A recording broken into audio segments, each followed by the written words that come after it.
파이썬 에센셜. 이번 강의에서는 파이썬의 데이터 타입 중에서 시퀀스 타입에 대해 자세히 알아보도록 하겠습니다. 그럼 시작해볼까요?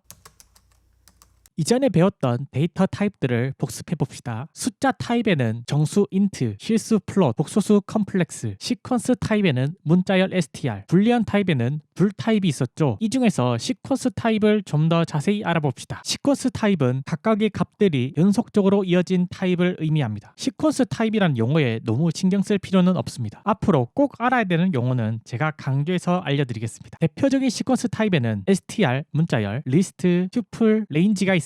이 외에도 여러 가지 시퀀스 타입이 더 있지만 이 네 가지 타입이 가장 자주 쓰고 중요한 타입입니다. 그런데 시퀀스 타입은 왜 필요한 걸까요? 불리언 타입은 참과 거짓을 표현하기 위해, 숫자 타입은 컴퓨터 본래의 목적이 계산기이기 때문에 숫자를 표현하기 위해서 필요한 타입입니다. 지금 배울 시퀀스 타입은 우리의 일상생활을 표현하기 위한 타입입니다. 예를 하나 들어볼게요. 우리는 버스나 지하철을 탈 때 줄을 서야 합니다. 줄의 맨 앞에 있는 사람이 먼저 타게 됩니다. 당연히 맨 뒤에 있는 사람이 마지막에 타게 되겠죠. 이런 일상적인 상황을 컴퓨터로 표현할 수 있는 기초가 되는 타입이 시퀀스 타입이라고 볼 수 있습니다. 그만큼 중요한 타입이니 집중해서 들어주세요.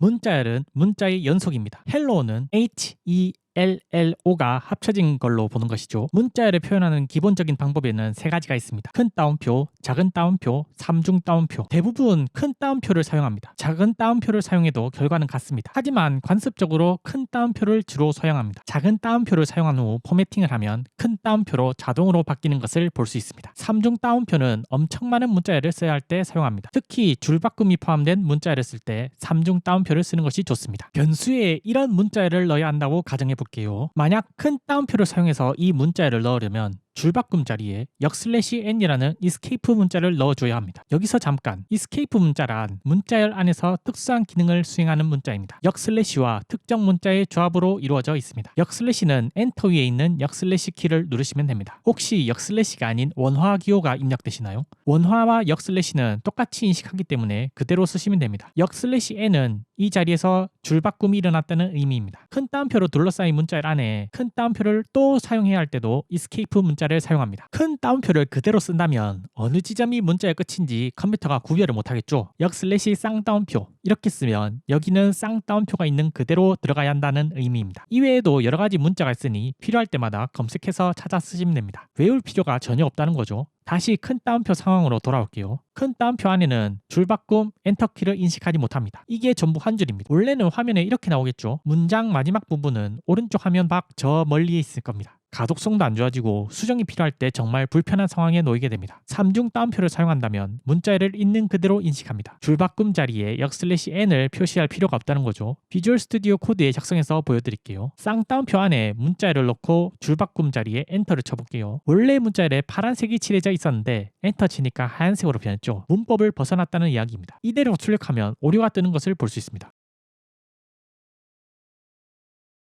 쌍따옴표에는 줄바꿈 자리 역/n을 넣어줘야 합니다. 역/n을 넣어서 출력해보면 제대로 줄바꿈되어서 나오는 걸 볼 수 있죠. 무조건 한 줄로 써야 되기 때문에 상당히 불편하죠. 이번엔 삼중 따옴표를 써서 해볼게요. 다시 줄바꿈 자리에 엔터를 누르면 파란색이 그대로 칠해져 있는 것을 볼 수 있습니다. 문법이 그대로 적용된다는 뜻입니다. 출력해보면 출력도 눈에 보이는 그대로 나오기 때문에 수정도 편리합니다. 이렇게 내용이 많은 문자열은 삼중 따옴표를 쓰는 것이 좋습니다. 문자열을 만드는 방법은 이 세 가지 말고 한 가지가 더 있습니다. 이건 특별한 방법인데요. 문자열 안에서 변수의 값을 합쳐서 나타낼 수 있습니다. 이런 형식으로 쓰면 되는데요. 맨 앞에 f를 쓰고 평소대로 쌍따옴표 안에 문자열을 쓴 다음 변수 값이 들어갈 자리에 중괄호 안에 변수명을 써주면 됩니다. 이거는 코드를 쓰면서 한번 해볼게요. 파일을 만들고 파일명은 str.py로 하겠습니다. 좋은 아침입니다 라고 출력되게끔 타임 변수에 아침을 넣고 좋은 다음에 타임 변수를 넣어볼게요.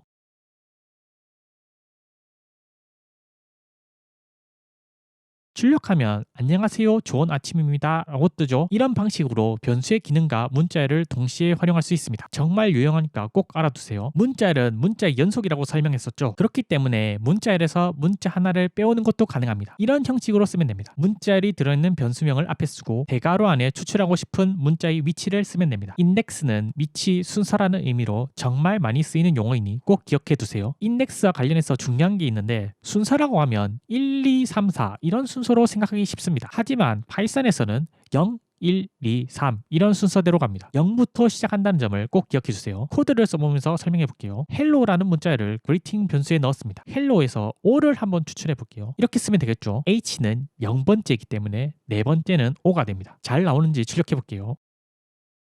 예상대로 O가 잘 나오네요. 0, 1, 2, 3과 같은 순서와는 반대로 맨 뒤 순서부터 뽑을 수도 있습니다. 음수를 쓰면 되는데요. 인덱스에 -1을 넣으면 맨 뒤에 문자 느낌표가 추출됩니다. 출력해 볼게요. 예상대로 느낌표가 출력되네요. 정리해보면 인덱스의 정방향은 0부터 시작하고 역방향은 -1부터 시작한다는 것을 알 수 있습니다. 많이 헷갈리시다면 일단 정방향부터 익숙해지고 나중에 심심할 때 역방향을 다루는 것도 한번 해보시길 바랍니다. 이번에는 범위를 정해서 문자 여러 개를 추출해 볼게요. 이런 형식으로 쓰면 됩니다. 많이 헷갈리는 문법 중 하나입니다. 문자열이 들어있는 변수명을 쓰고 대괄호 앞에 뽑아낼 시작 인덱스를 쓰고 콜론을 쓰고 마지막 인덱스에 +1을 쓰면 됩니다. 예를 들어서 설명해 볼게요. 그리팅 변수에 저장된 문자열 hello 맨 뒤에 느낌표를 뺀 hello만 뽑아내고 싶어요. 이렇게 쓰면 됩니다. H는 0번째, O는 네 번째 있기 때문에 0:4 + 1인 0:5를 써줘야 합니다. 출력을 해서 확인해 볼게요.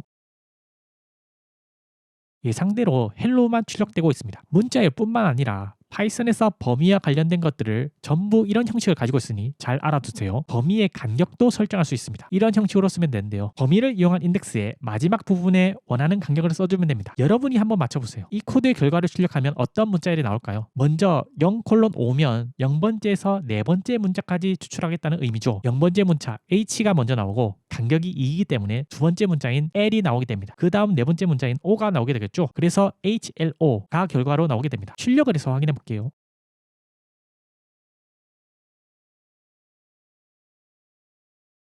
지금까지 헷갈릴 만한 부분들을 다시 한번 정리해 볼게요. 첫 번째, 시작 인덱스는 0부터 시작한다. 두 번째, 범위를 지정할 때 추출할 마지막 인덱스는 +1을 추가하고 써줘야 한다. 이번엔 문자를 합치는 방법에 대해서 알아보겠습니다. 여러 가지 방법이 있지만 그 중에서 제일 간단한 방법을 알려드리도록 하겠습니다. 플러스 기호를 사용하는 것입니다. 숫자로 더하기를 하는 것처럼 문자열도 똑같이 쓰면 됩니다. hello 뒤에 world라는 문자열을 추가하고 싶어요. 이렇게 쓰면 됩니다. world 앞에 띄어쓰기를 해서 hello world라고 깔끔하게 출력되게끔 해볼게요.